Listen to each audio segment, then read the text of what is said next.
কপালে নাই ঘি ঠকঠকালে হবে কি, এমন খনার বচন সহ বাংলা ভাষায় ঘি নিয়ে রয়েছে হাজারো কথন। তবে আজ আমরা কারো কপালে ঘি জুটানোর কোনো ব্যবস্থা করব না।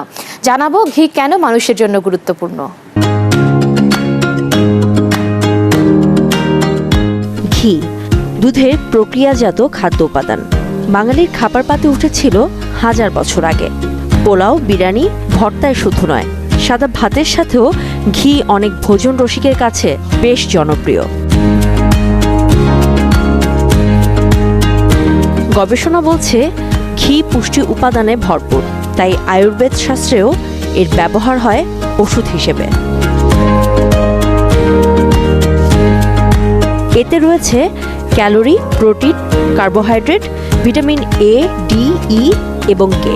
এছাড়াও রয়েছে স্যাচুরেটেড, মোনো আনস্যাচুরেটেড এবং পলি আনস্যাচুরেটেড ফ্যাট।